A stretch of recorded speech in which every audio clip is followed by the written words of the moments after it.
chegou a hora da Suzana Schwentz, certo? Vamos receber então a professora Suzana Schwentz. Olá! Bom dia, Paulo. Olá, gente, bom dia. Cadê meu bom dia com vontade? Ah, agora sim, agora eu tenho energia para poder falar.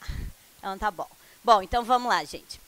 Eu separei algumas, até para agilizar, né, aqui a quantidade de matéria que a gente tem para conseguir dar o maior número possível de dicas para vocês. Eu separei ali nos slides, tá? Para ficar mais fácil a gente falar e agilizar. Bom, vamos começar primeiro com as duas disciplinas, ou os dois conteúdos que estão lá no edital, que é em relação ao direito administrativo. A responsabilidade extracontratual e os serviços públicos.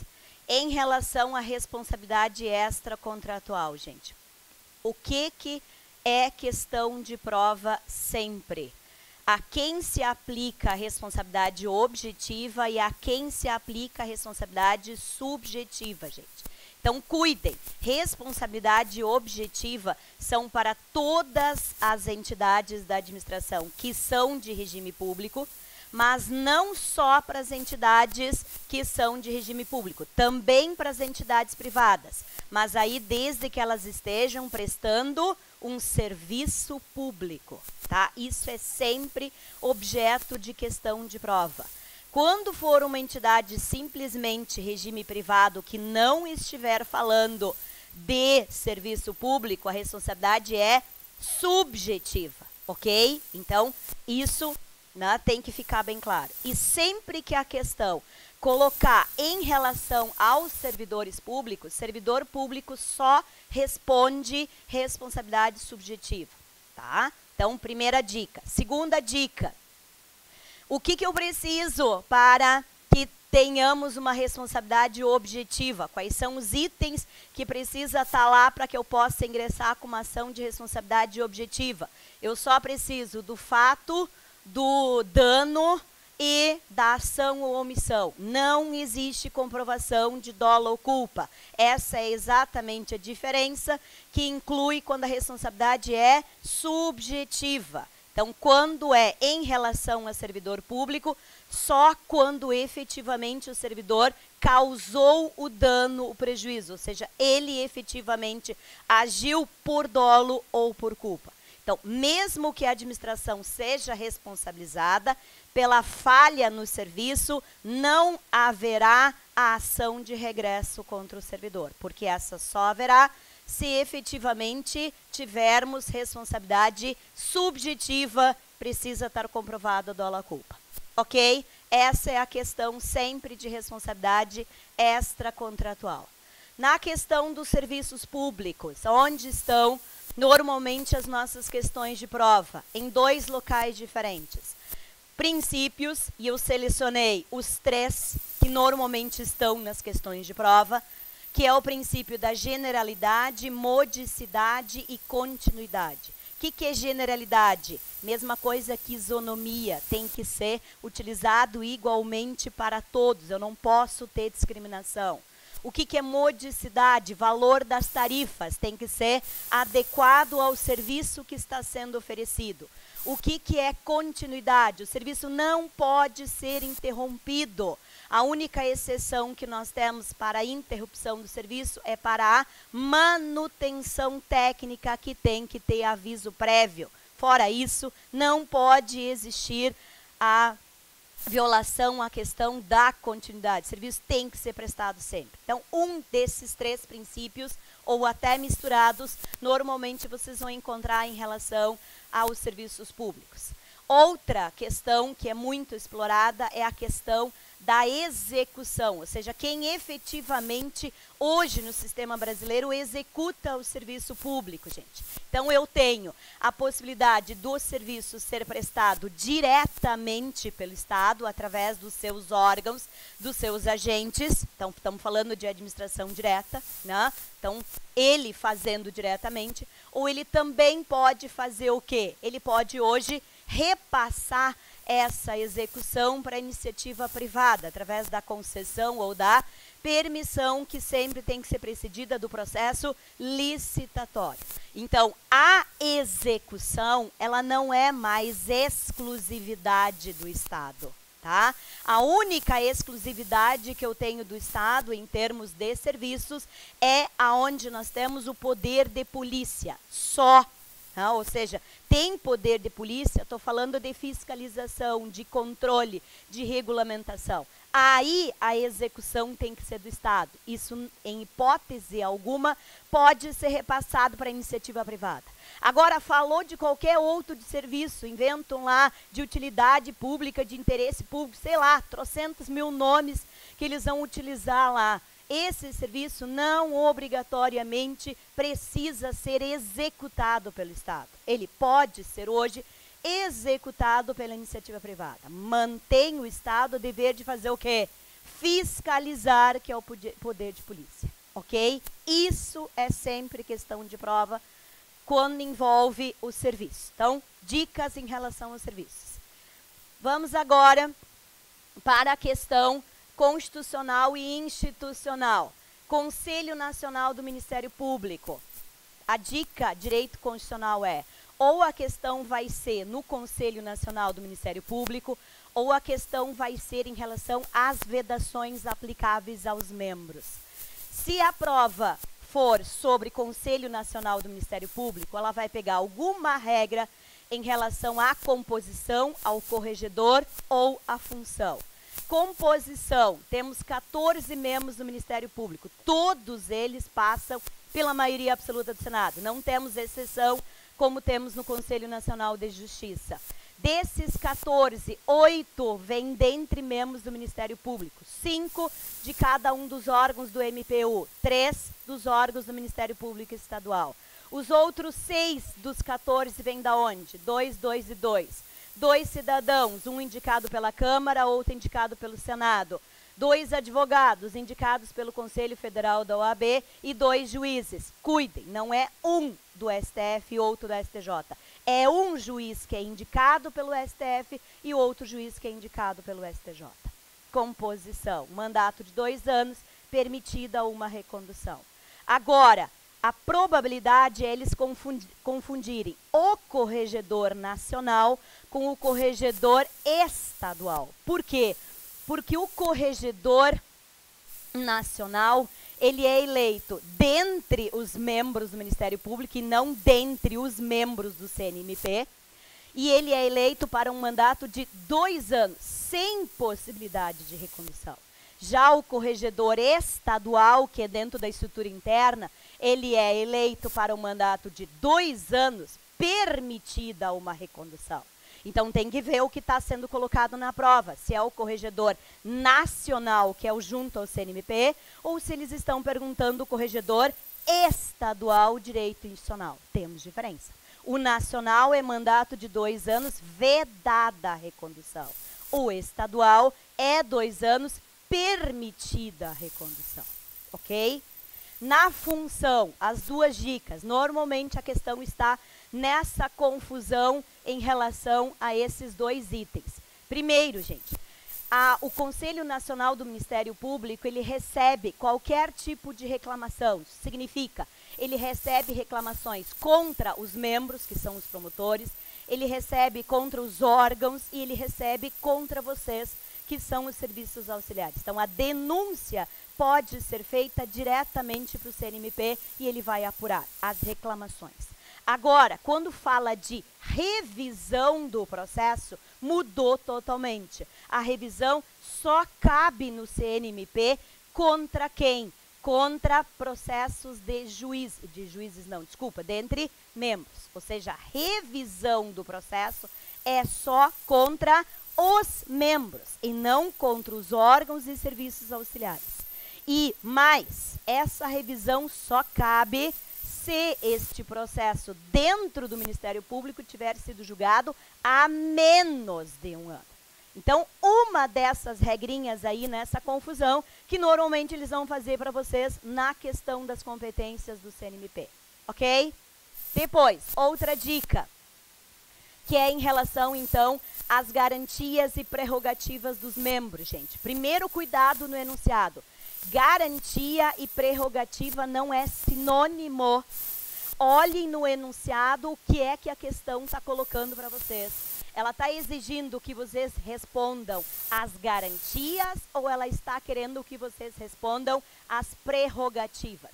As garantias estão na Constituição, as prerrogativas estão nas leis institucionais. Então, separei algumas prerrogativas que normalmente são questão de prova. Ser ouvido como testemunha ou ofendido em qualquer processo, inquérito em dia e hora. Significa o quê? O membro do Ministério Público não vai ser demandado pelo juiz para chegar às 14 horas. Ele vai dizer, eu só posso ir tal dia, tal horário. Tá? Essa é a prerrogativa. Segundo, não ser preso, gente. A única exceção é se for por decisão judicial, salvo, a exceção é se for em caso de flagrante delito em crime inafiançável. Então, o membro do Ministério Público, ele só vai ser preso, não é pelo delegado de polícia. Ele vai ser preso por decisão judicial. A exceção é só quando for flagrante e só quando for crime inafiançável. E mais, gente, ele vai ser preso, só que o inquérito não vai ser feito pela polícia, tá?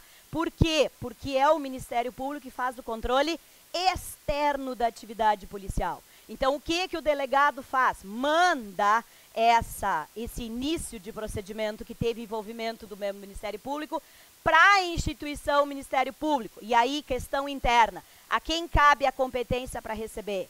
Procurador-Geral de Justiça, porque o Procurador-Geral de Justiça é que faz toda a relação externa, ou seja, ele que se envolve com todos os outros órgãos e instituições.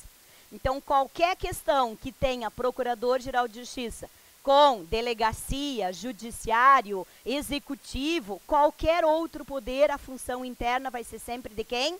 Procurador-Geral de Justiça. Então, quem recebe essa investigação inicial é quem? O procurador. Aí ele designa um outro membro, uma comissão interna para fazer essa apuração, que se chama inquérito, que vai investigar este membro internamente, para que daí sim, se efetivamente esse membro tiver cometido irregularidade, ele vai então ser julgado se efetivamente ele cometeu pelo Conselho Superior, vai ser mandado para o Colégio de Procuradores para opinar se autoriza o Procurador-Geral de Justiça a ajuizar a ação no Tribunal de Justiça, competência originária. Por quê?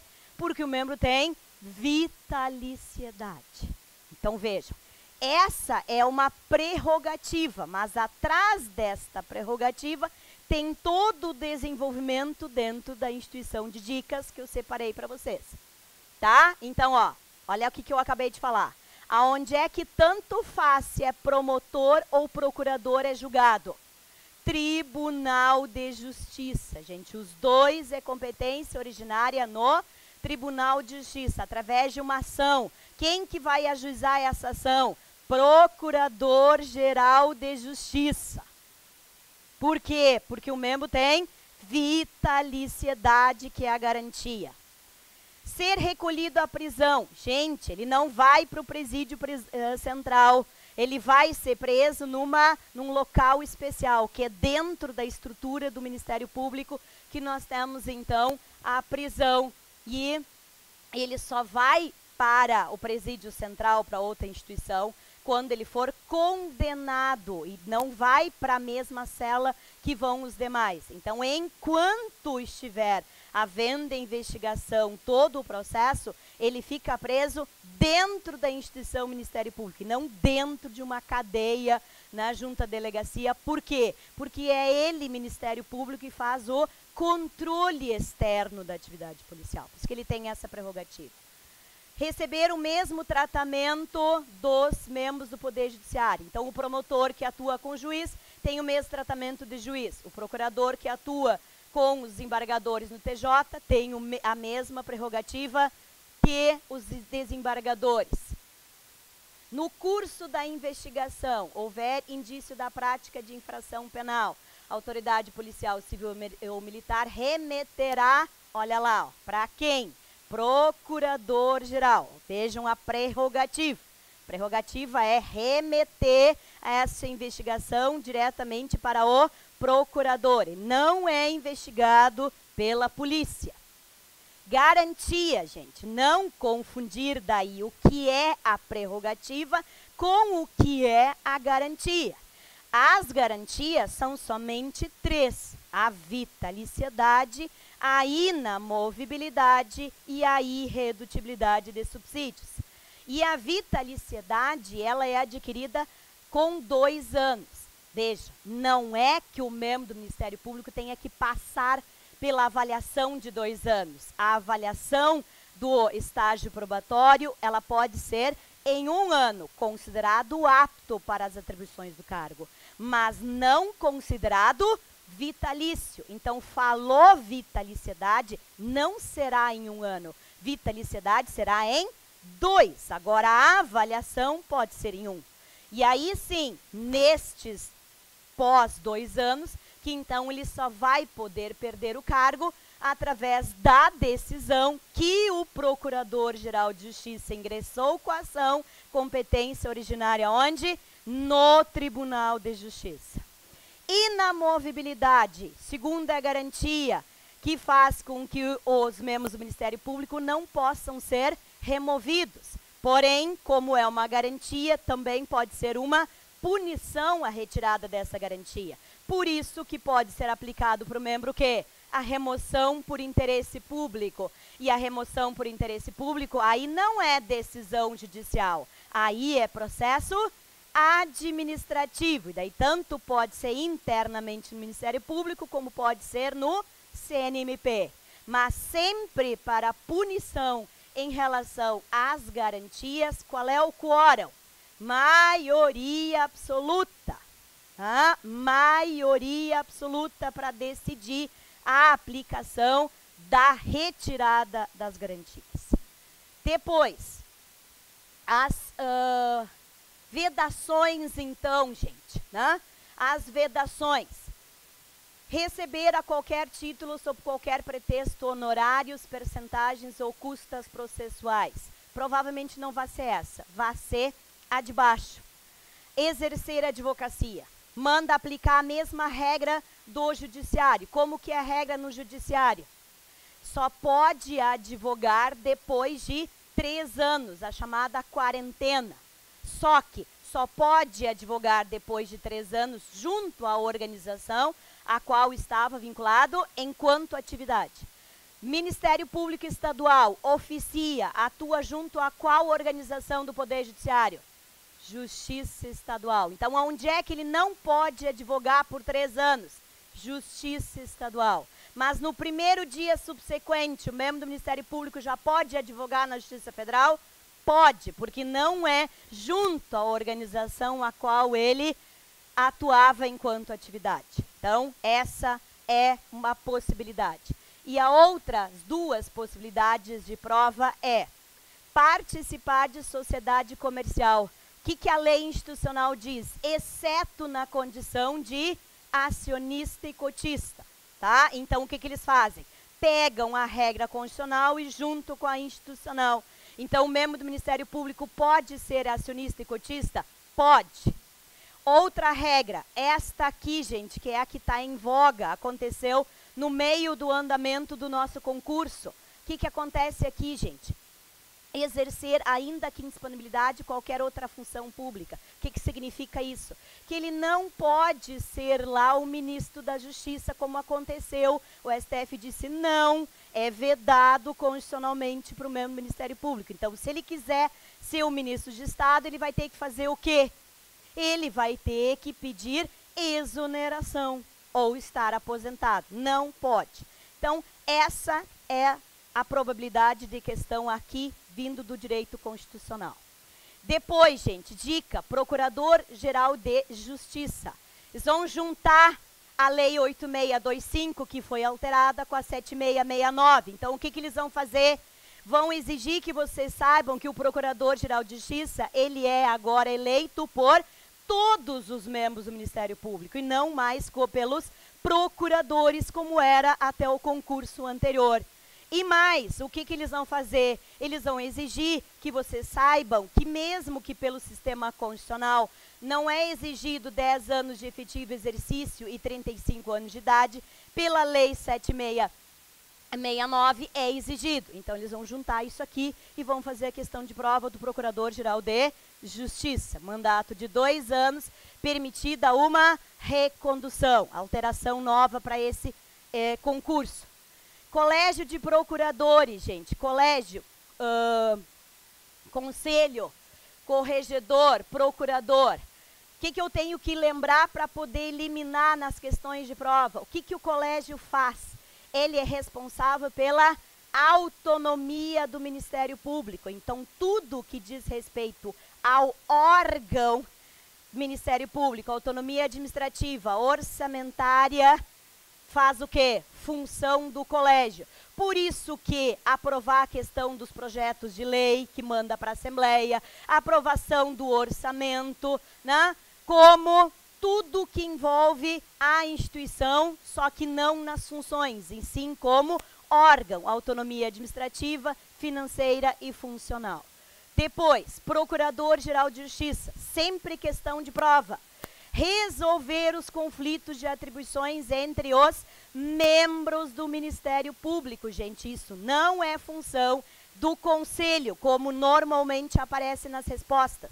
É a única das decisões entre os membros que é competência do Procurador-Geral. E tudo que envolve os atos administrativos, tanto faz se for servidor ou se for membro. Toda relação externa, tudo que vem de fora ou sai da instituição Ministério Público é função de quem? Procurador-Geral de Justiça. Colégio de Procuradores, gente. O Colégio de Procuradores, o que ele faz? Né? Toda a questão que envolve, então, essa organização Ministério Público, tá? Ele elege, inclusive, o corregedor, destitui, né? Ou seja, todo o critério de organização. Agora, o Conselho Superior, como é que ele é formado? O colégio é formado por todos os procuradores. Agora o Conselho, ele é formado por 9, mais os natos, que é o Procurador-Geral e o Corregedor. Só que desses 9, 5 e 4. 5 eleitos em ano ímpares e 4 eleitos em ano pares. Só que olha o detalhe. Os 5 são eleitos pelos membros do Ministério Público e 4 são eleitos pelo Colégio de Procuradores.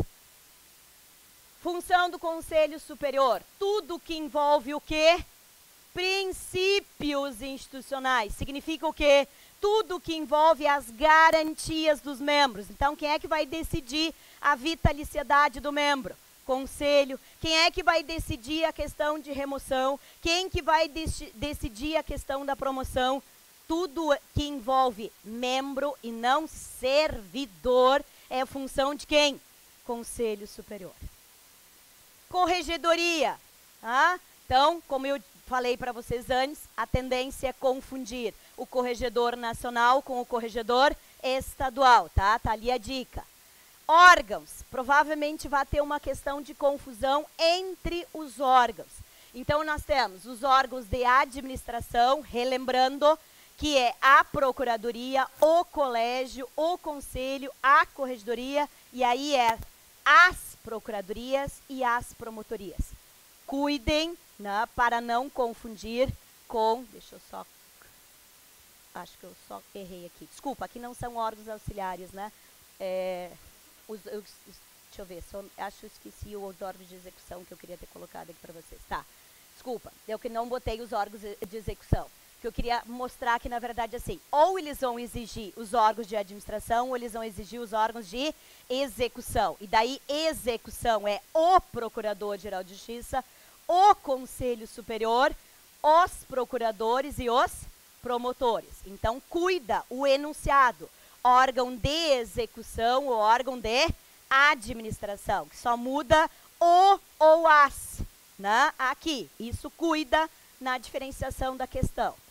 Órgãos auxiliares, aqui, gente, aqui é onde vocês têm que cuidar a diferença entre o enunciado Lei 7669 e 8625. Por quê?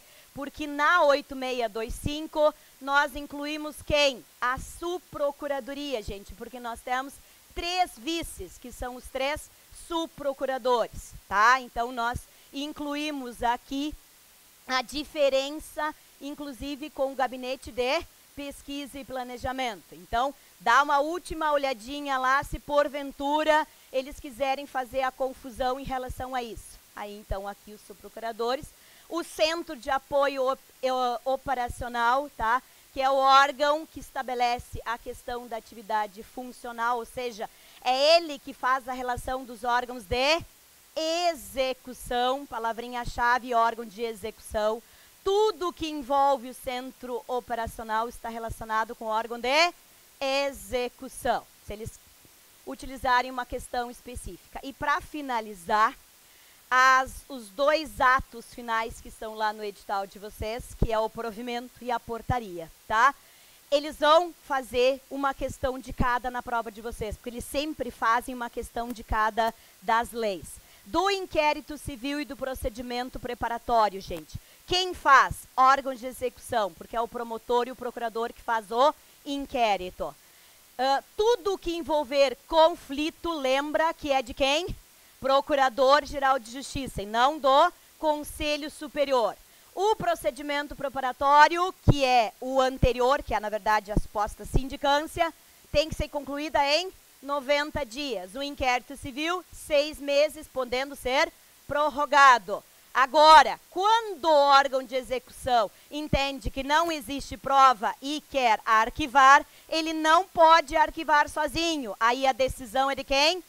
Conselho Superior. Então, conflito entre os órgãos, Procurador-Geral, decisão de arquivamento, Conselho Superior. E, por fim, a regramento em relação ao acesso às informações, tá? A probabilidade de questão de prova é em relação aos prazos de cada informação. Reservado 5 anos, secreto 15 anos, ultra secreto 25 anos, informação pessoal 100 anos. Extrapolei um pouquinho do meu tempo, mas eu pelo menos queria mostrar, né, os principais pontos em relação a cada um dos tópicos que a gente trabalhou. E deixo a mensagem final. É exatamente isso que vocês estão fazendo aqui. Determinação, né? Não dá para parar. É mais uma etapa concluída e que deve ser seguida. Uma boa prova a todos.